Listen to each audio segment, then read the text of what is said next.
sikap Pak Jokowi? Ya dibuka saja, buka-bukaan saja. Punya angka berapa dibuka. Buka ke publik. Angkanya didapat dari mana, angkanya dihitung dari mana, TPS-nya di mana. Cek semuanya.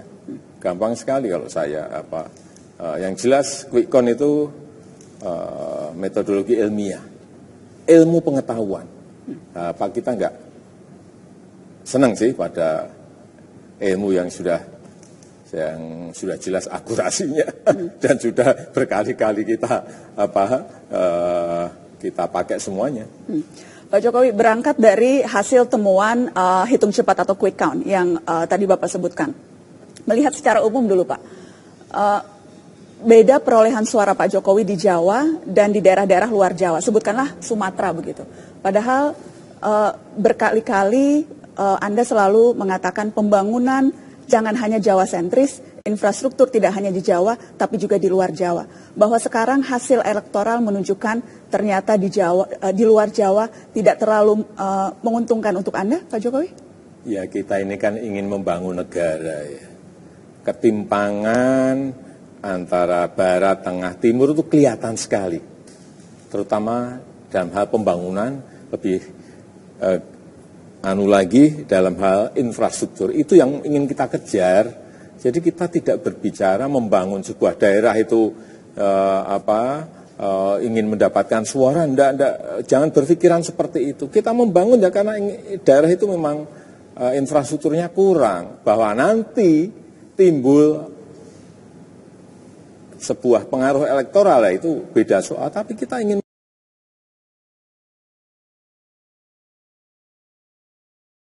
ini membangun negara. Jadi hitung-hitungan elektoral tidak pernah menjadi pertimbangan utama? Tidak. Kalau pengen pertimbangan elektoral itu menjadi sebuah hal yang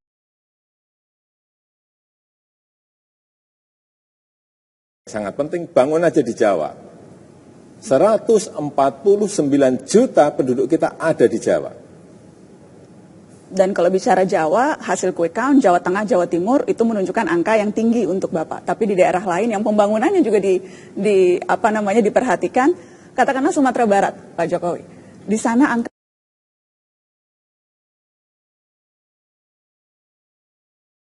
Pak dan Kiai Ma'ruf, bahkan ada hasil quick count yang menyebut di bawah 15%. 85% suaranya ke Pak Prabowo.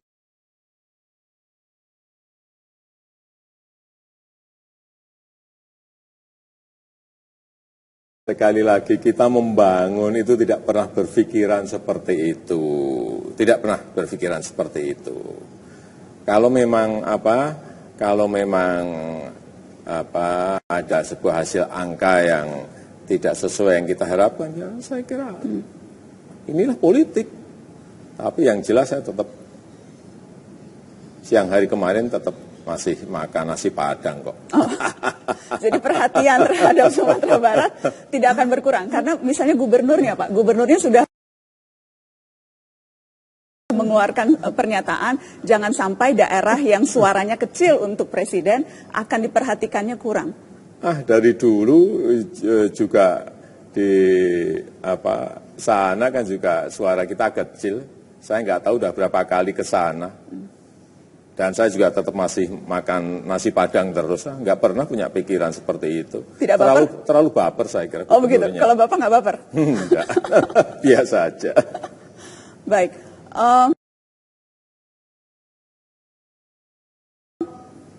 Pak Jokowi, calon Presiden Prabowo Subianto, bersikukuh bahwa ialah yang memenangkan Pilpres. Melakukan deklarasi kemenangan sampai berkali-kali. Berdasarkan hasil penghitungan yang dilakukannya sendiri. Apa tanggapan Bapak soal deklarasi-deklarasi ini? Ya enggak apa-apa. Deklarasi aja kok. Yang jelas kita memiliki sebuah mekanisme aturan, kita memiliki undang-undang pemilu, kita memiliki sebuah mekanisme ketatanegaraan, bahwa yang mengumumkan hasil perhitungan resmi yang dipakai untuk menentukan angkanya, menang dan kalah itu adalah KPU. Lembaga resminya jelas, KPU. Ya kita tunggu aja bahwa sudah ada hasil quick count itu sebenarnya sudah gamblang. Indikasinya di situ ya sudah gamblang. Tapi ketika mendeklarasikan dan bahkan menyatakan saya sudah dan akan menjadi presiden seluruh rakyat Indonesia, menurut Anda itu sesuatu yang wajar? Bisa dipahami, diterima? Ya kalau melihat angka-angka yang ada, artinya lembaga independen yang menghitung dari lembaga-lembaga survei, angkanya sudah jelas gampang sekali kok. Kita sabar lah. Semuanya sabar menunggu penghitungan real account dari KPU, penghitungan resmi dari KPU. Dalam beberapa orasi, Pak, yang disampaikan oleh elit yang berada di lingkaran capres nomor urut 2, sejumlah pihak menilai orasi-orasi itu bernada provokatif, mengajak turun ke jalan, menyebutkan kata people power. Bagaimana Bapak melihat berbagai pernyataan yang tampaknya memang memenuhi udara pasca Pilpres ini, Pak? Loh, kemarin kan people power-nya kan sudah dikeluarkan di 17 April. Lewat pencoblosan itu sudah 180-an juta orang menggunakan hak pilihnya, itu yang people power ya di situ. Itu kehendak rakyat sudah ditentukan di situ. Itu mekanisme undang-undang sudah ditentukan di situ, kok masih mau turun ke jalan. Ini kan ya ditunggu, sabar, ditunggu saja pengumuman resmi dari KPU. Jadi tudingan bahwa ada kesengajaan untuk menambah suara kepada Pak Jokowi terlalu berlebihan. Kalau ada salah input data ya dikoreksi. Udah. Panjang sejarah RI dan itu dibiarkan oleh negara. Sebetulnya mekanisme itu kan sudah ada. Kalau ada yang curang, mekanismenya laporkan ke Bawaslu. Oh, kita ini diapresiasi oleh negara-negara lain, pemilunya berjalan dengan aman, damai, lancar, jujur, adil. Yang telepon ke kita itu kan sudah berapa? 22 negara. Apakah juga memberikan selamat ke Bapak? Iya, mengapresiasi dan memberikan selamat. Sebagai presiden atau sebagai calon presiden, Pak, selamatnya waktu itu?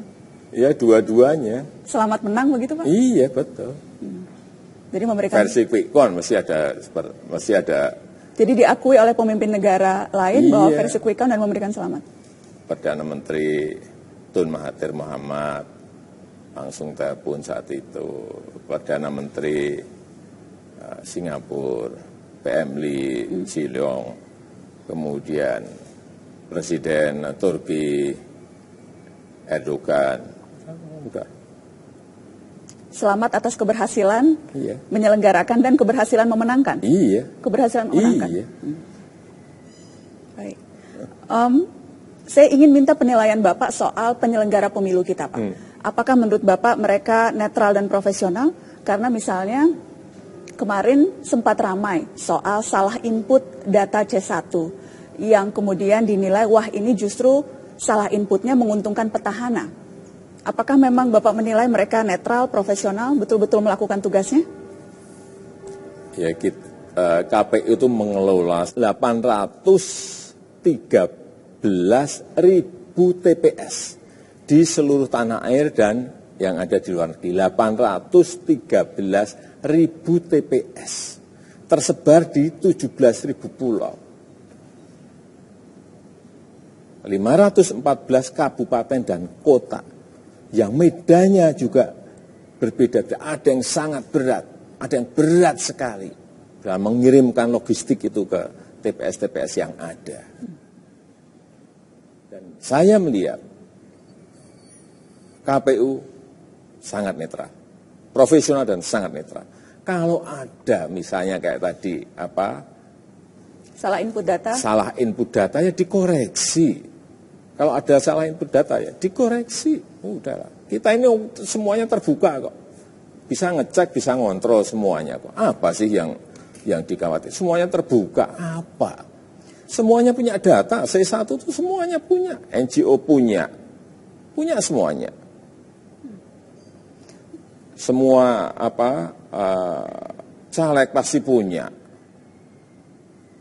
Parpol pasti punya. Kita sendiri punya. Kepolisian juga ada semuanya. Pasti ada semuanya. Jadi tudingan bahwa ada kesengajaan untuk menambah suara kepada Pak Jokowi? Itu tudingan yang Bapak nilai? Ya, kalau saya terlalu berlebihan bahwa ada yang perlu dikoreksi, ya koreksi saja. Namanya jumlah TPS-nya seperti itu. Apakah Bapak tidak khawatir bahwa berbagai tudingan kecurangan, kemudian berbagai hal yang terlontar selama pasca Pilpres ini nantinya akan mendelegitimasi hasil pemilu dan mempengaruhi keabsahan pemerintahan baru nanti, Pak? Enggak. Masyarakat masih sangat percaya pada penyelenggara pemilu KPU. Enggak. Dari survei pun kepercayaan masyarakat terhadap KPU yang harus dilakukan untuk kebaikan daerah itu, untuk kebaikan rakyat, kebaikan masyarakat, saya kira.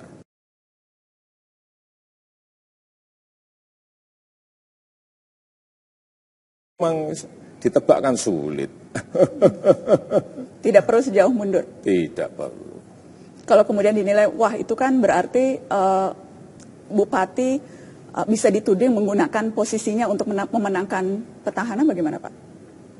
Yang namanya gubernur, bupati, wali kota maupun presiden itu kan pejabat publik sekaligus pejabat politik. Jadi, Pak? Ya artinya mereka memiliki pekerjaan pelayanan kepada masyarakat, tetapi juga dia sekaligus sebagai pejabat politik. Ya coba dilihat saja bahwa bupati wali kota atau wakil bupati wakil wali kota atau gubernur wakil gubernur, ini semuanya hampir semuanya ketua partai atau pengurus partai. Jadi nggak mungkin lah apa itu insting politiknya itu dihilangkan. Nah, khusus untuk yang paling penting jangan meninggalkan pelayanan kerja-kerja mereka kepada daerah dan kepada rakyat. Tidak memanfaatkan jabatannya untuk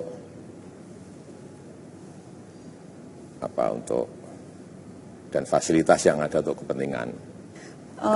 Kita pikir waktu itu Pak, selesai Pilpres, suasana akan kembali tenang, kembali seperti biasa. Tapi rasanya sekarang selesai Pilpres masih malah bertambah panas. Bapak merasakan itu juga? Enggak. Bertambah panas, enggak. Biasa aja. Biasa aja. Yang ramai mungkin di media sosial saja. Di masyarakat sudah kembali normal, kehidupan sehari-hari. Saya melihat enggak. Ya. Oleh sebab itu saya juga mengimbau, mengajak elit-elit politik ini tidak memanas-manasi. Ini proses pemilu, proses pencoblosan sudah selesai. Kita tinggal menunggu nanti penghitungan resmi dari KPU. Dan polarisasi itu Bapak lihat nanti dengan sendirinya akan bisa kembali menyatu? Tentu saja dengan injeksi-injeksi dari semua pihak, terutama para politikus dari partai dan juga mungkin dari pemerintah. Terakhir Pak Jokowi, apa pesan Bapak untuk pendukung Bapak dan yang kemarin tidak mendukung Bapak, yang tidak mencoblos Bapak. Pesannya sama atau berbeda? Sama. Apa Pak? Kita bangun negara ini bersama-sama. Baik yang mendukung maupun yang tidak? Sama. Sama. Tidak lebih banyak pesan kepada yang kemarin mencoblos? Sama. Kita berangkulan bersama-sama membangun negara ini. Presiden Joko Widodo, terima kasih waktunya Pak. Sama Mbak Nana.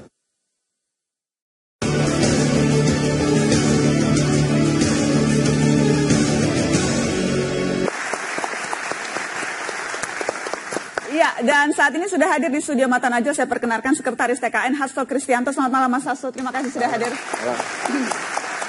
Ada Wakil Ketua BPN Priyo Budi Santoso, Mas Priyo, selamat malam. Assalamualaikum. Waalaikumsalam. Dan ada Wasekjen Gerindra Andre Rosiadi, selamat malam Andre. Waalaikumsalam. Di sebelah kanan para pemain, di sebelah kiri yang mengatur ada Ketua KPU Arief Budiman, selamat malam Pak Arief. Waalaikumsalam. Dan ada Ketua Bawaslu Pak Abhan, selamat malam Pak Abhan. Selamat malam, Assalamualaikum. Waalaikumsalam. Dan ada Sekjen Persepi, Perhimpunan Survei Opini Publik Indonesia, dan juga Direktur Eksekutif Carta Politika, Toto Yunarto Wijaya. Terima kasih sudah hadir. Tadi kita sudah dengarkan percakapan saya dengan Pak Jokowi. Saya ingin ke Mas Priyo dulu. Tadi Pak Jokowi katakan tidak apa-apa kalau mau deklarasi aja kok, nggak apa-apa. Tadi Pak Jokowi katakan seperti itu. Saya ingin tahu Mas Priyo, apa sebetulnya dasar Pak Prabowo dan Pak Sandiaga Uno mendeklarasikan kemenangan sampai berkali-kali? Dasar utamanya apa Mas Priyo? Kenapa beliau akhirnya memutuskan untuk menyampaikan atau mendeklarasikan kemenangan? Karena memang situasi politik yang agak tanda kutip genting, kemudian menghasilkan sebuah kesimpulan ini patut untuk dideklarasikan. Setelah kemudian pemberitaan mengharu biru, sedemikian rupa sehingga setelah hasil quick count tersebut, seolah-olah kemudian ada pihak yang sudah disampaikan atau diputuskan sebagai pemenang. Padahal kita semua tahu proses yang sesungguhnya terjadi adalah nanti tergantung pada proses yang ada di KPU Republik Indonesia. Baik, Mas Priyo, Dan sebelum dilanjutkan, saya ingin kita mendengarkan lagi deklarasinya dan nanti Anda bisa menambahkan supaya mengingatkan pemirsa bagaimana deklarasi itu dilakukan. Kita lihat yang ini. Hasil exit poll kita di 5.000 TPS menunjukkan bahwa kita menang 55,4%. Berdasarkan real count kita sudah berada di posisi 62%.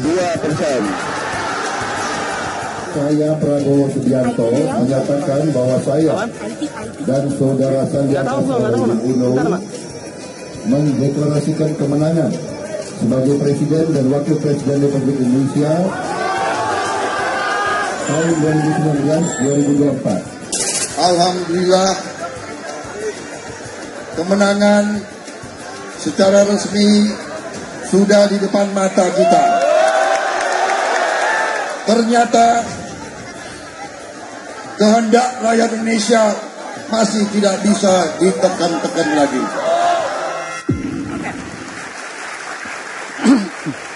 Mas Priyo, jadi di deklarasi pertama hasil quick count 55,4%, 52,2%, tapi kemudian malamnya hasil real count 62%. Ini angka-angka ini didapat dari mana saja? Dari data yang masuk. Jadi kalau quick count kita punya juga quick count. Saya mohon maaf tidak bermaksud menandingin, tapi karena sedemikian rupa sehingga sudah teropinikan luar biasa, mau nggak mau kan harus disampaikan hasil dari kita. Tapi yang kedua, ini yang terpenting sebenarnya bukan quick count, adalah real count yang kami dapatkan.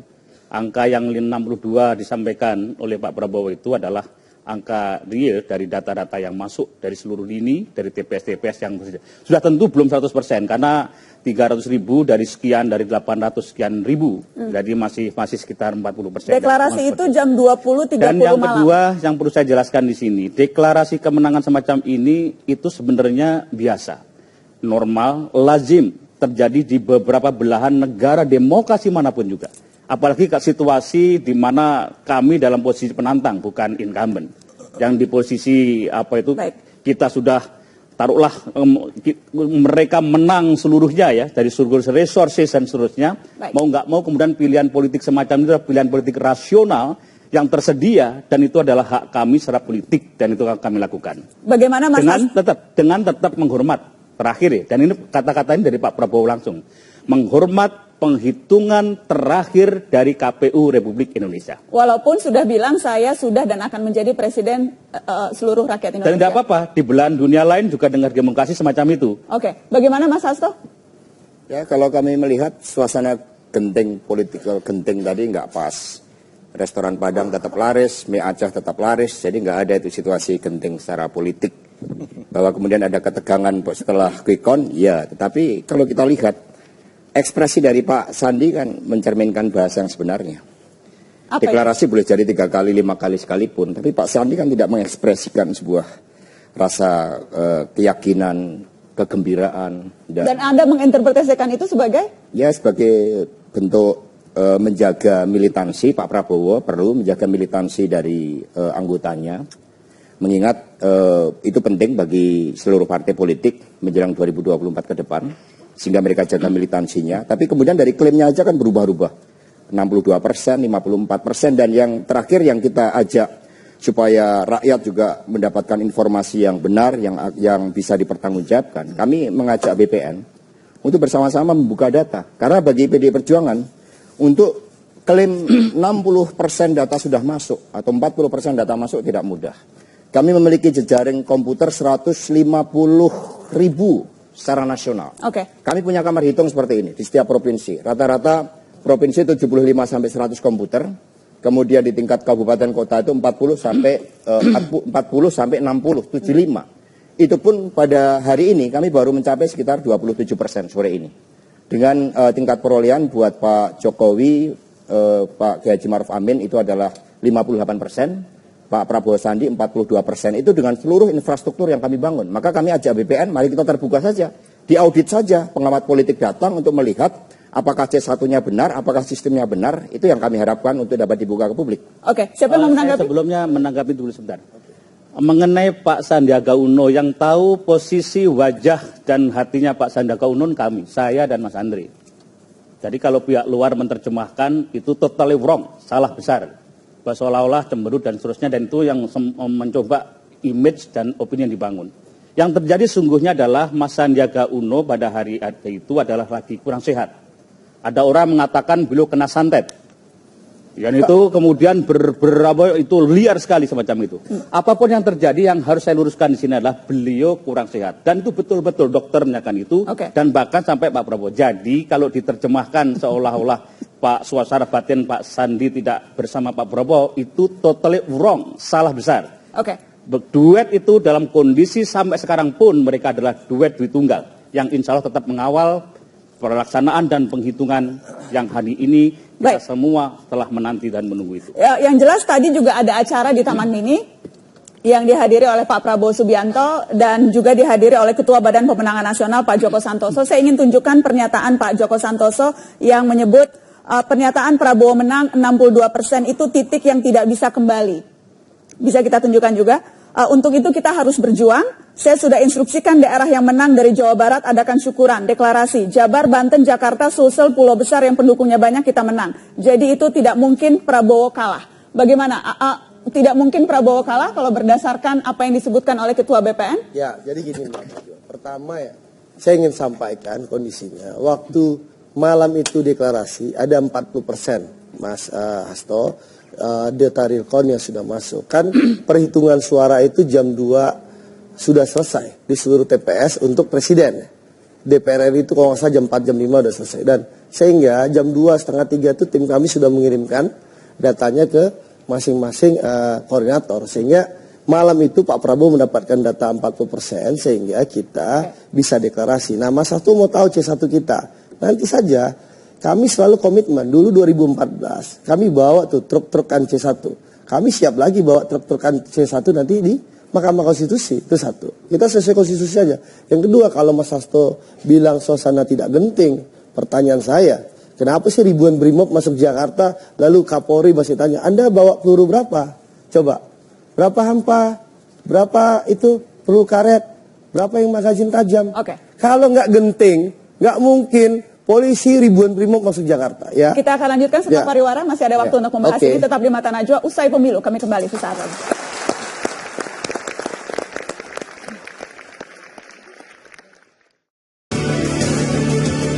Jakarta. Masih ingat survei abal-abal? Masih ingat survei yang dibayar? Apakah masih percaya sama mereka? Masih percaya? Masih percaya? Saya bukan anti sains. Islam sangat-sangat membenarkan sains. Tapi kali ini sainsnya lagi error. Kali ini kekenyangan duit dan kelihatannya terlalu nampak kecurangannya. Oke? Ini bagian daripada sihir sains. Saudara-saudara percaya nggak lembaga survei abal-abal?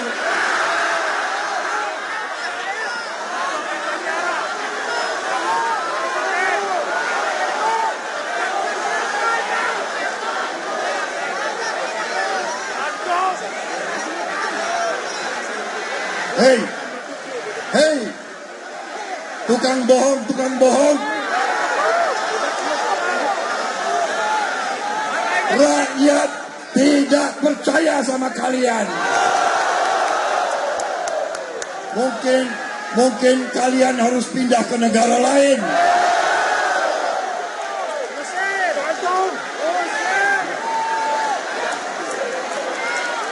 Mungkin kau bisa pindah ke Antartika. Saya ingin langsung ke Yunarto Wijaya, Sekjen Persepi. Tukang survei bohong pindah ke Antartika. Bagaimana tanggapan Anda? Iya, pertama yang jelas kami Jadi saran saya Pak Prabowo pecat real count atau quick count. Itu baru akan ketahuan 22 Mei. Sebentar, Toto. Saya suka kesempatan menanggapi, dan nanti Anda bisa menanggapi. Silakan, Bang Anda. Ya, betul kata Mas Toto ya, bahwa dilindungi oleh PKPU. Di PKPU itu pun juga disebutkan, Mbak Nana, bahwa publik juga berhak tahu sumber dana lembaga survei itu dari mana. Nah, ini yang belum pernah dibuka. Mbak Nana bayangkan, publik juga harus tahu. Setiap survei nasional itu butuh duit banyak. Mas Toto ini, coba lihat, dari pemilu, mulai kampanye sampai mau pencoblosan berapa kali merilis. Teman-teman Persepi ya. Bahkan udah kayak arisan. Misalnya ini dalam Januari sampai bulan April itu berurutan. Hari ini lembaga A, 3 hari kemudian lembaga B, besoknya lembaga C. Isinya apa narasi? 20% Pak Jokowi menang. Pak Jokowi menang tebal.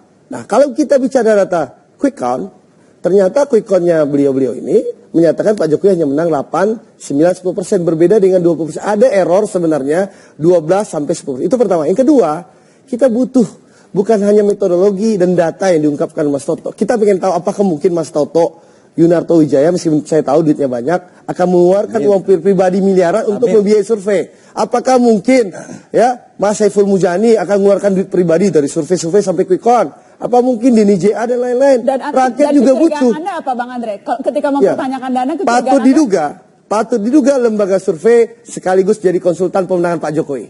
Bagaimana, Mas Toto? Anggaran kode etik di Persepi mengatur semua. Itulah mengapa kemarin kita melakukan expose data. Pertanyaan-pertanyaan seperti itu kalau perlu bahkan disidang di Dewan Etik.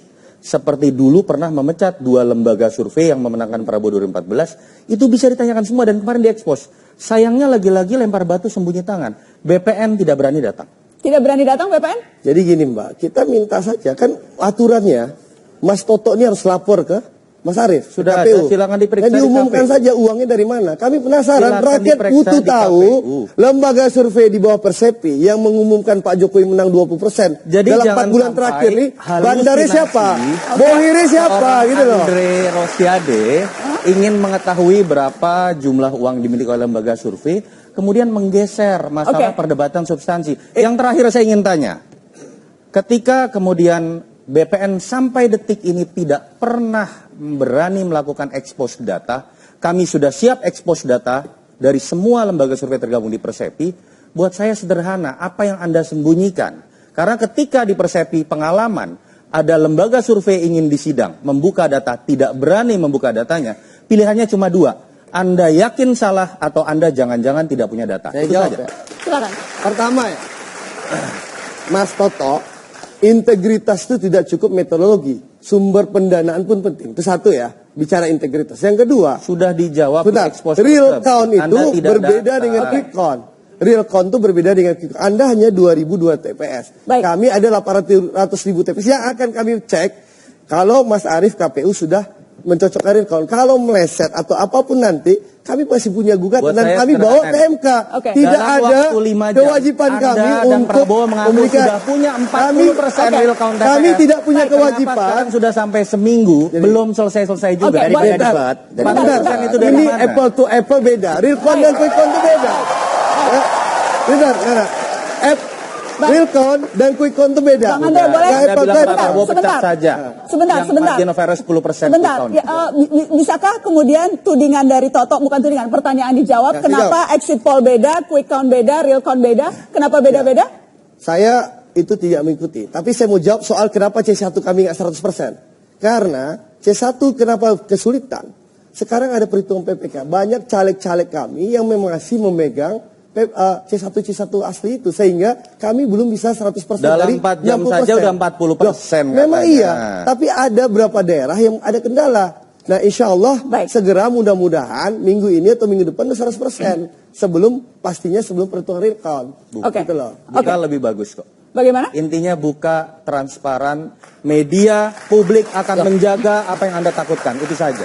Oke, baik. Mas Toto, yang kami hadapi pemilu itu bukan saja lembaga survei dan Mas Hasto dan partai pendukungnya. Ada indikasi institusi negara yang berpihak kepada Pak Jokowi. Jadi Mas Toto harus tahu, Pak Prabowo itu bukan menghadapi Pak Jokowi saja. Pak Jokowi itu berbeda dengan Jokowi 2014.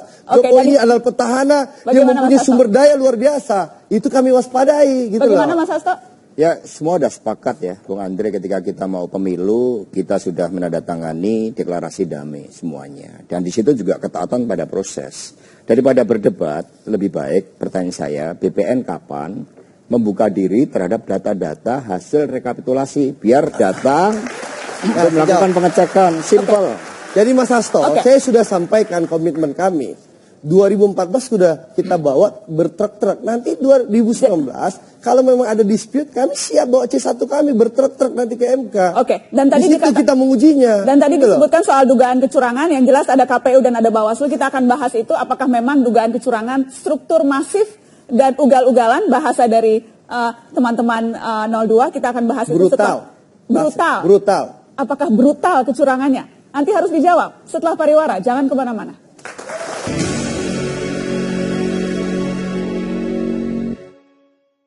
Saya belum pernah menyaksikan sebuah proses pembusukan demokrasi yang segawat dan seugal-ugalan seperti yang kita lihat dalam Pilpres tahun ini. Bagaimana mungkin kita melihat 4 televisi secara serentak pada hari H menayangkan quick count, yang menang itu sesungguhnya memang 02. Tapi dalam 2 menit dirubah sama sekali dibalik untuk kemenangan 01. Dan juga entry data sampai sekarang ini kita lihat untuk memangkas 02 untuk memenangkan 01 secara secara ugal-ugalan ya. Demikian juga pengalihan kotak suara, pembakaran beberapa gudang suara dan lain-lain lah ya. Nah karena itu saya mengatakan KPU sudah makin tipis kredibilitasnya, jadi Anda akan berurusan dengan rakyat yang tidak percaya lagi kepada KPU ya. Allahu Akbar. Ya, itu pernyataan dari Amin Rais dari kubu 02. KPU sudah makin tipis kepercayaannya dari rakyat, pembusukan demokrasi, ugal-ugalan. Tanggapan Anda, Mas Arief? Ya, saya menghormati Pak Amin lah membuat statement itu ya. Tapi saya pikir kita juga menghormati yang lain yang masih melakukan survei dan menyatakan bahwa publik percaya terhadap KPU angkanya masih 83%. Jadi ya mari kita tinggal lihat saja. Anda saksikan sendiri apa yang dilakukan oleh KPU. Kalau tadi bahkan disebut KPU ugal-ugalannya itu. Silakan saja. Kami melakukan apa, kemudian kesalahannya apa, indikatornya apa, sehingga bisa disimpulkan bahwa kredibilitas kami terganggu, tidak lagi dipercaya oleh masyarakat. Silakan saja. Kami bekerja di seluruh tahapan dengan cara yang sangat transparan. Oke, Mas Arief, kalau kemudian kita lihat ada dugaan kecurangan yang muncul dan ramai. Soal surat suara yang sudah dicoblos terlebih dahulu, soal kemudian KPU mengakui bahwa data C1 salah input, soal Bawaslu kemudian akhirnya memutuskan ada 500 sekian pemilu ulang. Apakah ini semua indikasi-indikasi yang menyerupai bahwa KPU memang tidak bekerja profesional? Tidak.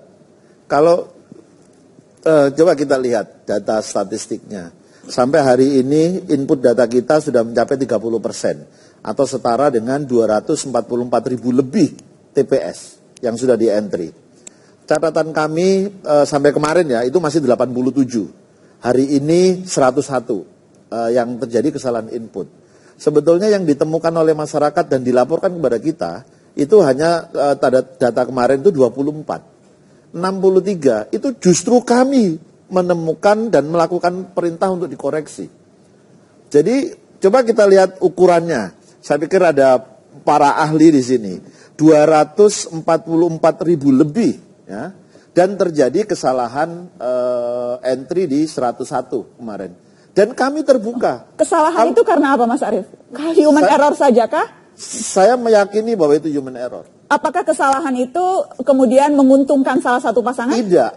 Kesalahan ada yang suaranya? Ada yang angkanya itu melebihkan di 01, ada yang angkanya itu melebihkan di 02. Cuma saya tidak tahu siapa yang kemudian merilis berkali-kali seolah-olah yang melebihkan atau mengurangkan 02 itu lebih banyak diekspos daripada 01. Ini tanpa bermaksud membeda-bedakan 01 02 ya, tapi fakta yang terlihat di media sosial seperti itu gitu loh. Oke. Bawaslu apa yang ditemukan Pak Aban? Apakah memang Anda melihat ada kesengajaan yang kemudian berujung pada tudingan tadi sangat keras, ini ugal-ugalan, kepercayaan menipis dan sebagainya, sudah sejauh itu kah? Kalau kami melihat begini ya, jadi bahwa sistem penghitungan kita di pemilu ini kan masih manual, ya, dan itu dilakukan secara berjenjang, dari mulai TPS sampai nanti pada rekap di tingkat pusat, ya.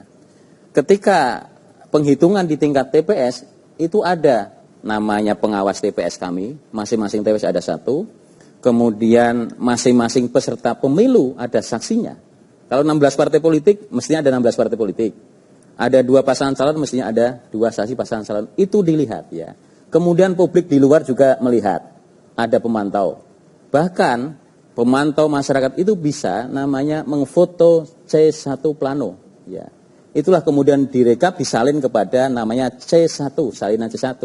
C1 ini kewajiban bagi KPPS untuk menyerahkan kepada saksi peserta pemilu, kemudian kepada pengawas TPS. Oke. Ya. Artinya apa? Kalau seandainya ini situng ada tadi salah entry dan sebagainya, ya, tentu nanti yang akan dihitung adalah yang manual itu. Situng ini kan bagian dari informasi awal kira-kira. Tetapi nanti yang akan disahkan sebagai landasan penetapan adalah sistem yang manual tadi, secara berjenjang. TPS, PPK, kabupaten, provinsi sampai tingkat nasional. Nah, himbauan kami adalah mari partai politik peserta pemilu semua mari kita awasi, kawal ini rekapitulasi secara berjenjang dari bawah sampai pusat. Tapi ya ada kecurangan-kecurangan. Kalau persoalan bahwa ada beberapa, saya kira ada beberapa laporan dan temuan yang kami rekomendasi, misalnya ada PSU. PSU itu tidak kemudian ada beberapa alasan. Satu hal yang paling banyak terjadi PSU apa? Karena KPPS barangkali memahami salah ya. Ada pemilih yang tidak di tempat itu diberikan surat suara. Okay. Maka kami rekomendasi untuk menjaga kemurnian proses, maka kami rekomendasi untuk PSU. Yang mau saya garis bawahi begini, kalau kami ini dituduh curang, untuk apa kami mempertontonkan kecurangan kita? Kalau kami dituduh curang, mestinya curang itu kan disembunyikan. Lah ini kan kami buka, silahkan masyarakat memberi masukan pada kita, kalau ada yang salah silahkan dikoreksi. Kami akan melakukan itu. Nah, masyarakat bisa memberikan masukan, bisa tahu bahwa salah input, itu karena kami terbuka gitu. Oke. Ya. Mas Priyo, karena kerap kali tudingan ketidaknetralan, tidak profesional, curang itu tudingan yang kerap kali muncul dari kubu Anda. Ya, sebagai negara demokrasi yang transparan sekali, hal wajar kalau kemudian ada gugatan semacam itu. Secara personal, kedua beliau ini saya kenal. Saya kira beliau berdua kan sekarang mempertaruhkan kredibilitasnya dan saya masih percaya itu. Yang jadi soal adalah bergelimangnya banyak bertebaran di lapangan ini. Mungkin tanpa diketahui beliau, mungkin sebagai manusia juga nggak memegang seluruh kan. Meskipun kalau beliau berdua itu karena pilihan kemarin di DPR kita yakin. Tapi di lapangan tuh Mas Arief, saksikan ada banyak sekali yang kemudian membuat ambleknya moral kita. Sehingga ada banyak pertanyaan dari kalangan-kalangan aktivis pejuang demokrasi yang mengatakan kalau begitu caranya kita akan mengalami sengkarut demokrasi yang luar biasa. Sekarat atau sengkarut demokrasi yang luar biasa. Jadi ada teman yang semalam mengatakan gitu, saya agak kaget juga. Yang kemudian ada yang baru istilah, apa tadi, STMJ, apa tadi? Terstruktur, sistematis, masif dan brutal. Misalnya. Jadi dilihatnya begitu. Itu bukan istilah ya, bukan istilah kita ya, tapi istilah baru. Bagaimana Bawaslu? Itu bagaimana kemudian sekarang waktu yang tersisa ini dengan kredibilitas yang sekarang Anda punya dan kami masih yakin itu, yakinkan di lapangan tidak terjadi. Kalau terjadi, ini jebol rugi kita sebagai bangsa. Karena taruhannya termasuk sangat besar dengan kos dan biaya mahal sekali untuk demokrasi. Bagaimana Bawaslu melihatnya? Jadi gini, apa yang kami lakukan rekomendasi beberapa hal ya, susulan, lanjutan, ulang, itu kan dalam rangka ada yang salah kami akan betulkan. Dan kami berharap memang KPU harus respon apa yang telah kami rekomendasi untuk susulan, lanjutan. Misalnya soal lanjutan, ini karena kemarin memang ada beberapa TPS yang kami temukan, banyak pemilih yang pada sudah datang di situ, sudah masuk di C7 daftar hadir, tetapi karena ketersediaan surat suara tidak ada, maka tidak menggunakan hak pilihnya. Oke. Atau Pak Afan, apakah sejauh sistematis, terstruktur, masif, brutal tadi? Karena kan kuncinya di situ. Gini, saya kira bahwa untuk rumusan terstruktur, sistematis dan masif perlu bukti lebih mendalam. Dan kami tentu ada mekanisme di kami. Kalau ada orang para pihak misalnya, siapapun peserta pemilu tidak puas, bisa menyampaikan laporan kepada kami melalui kami sidang adjudikasi administratif. Ya.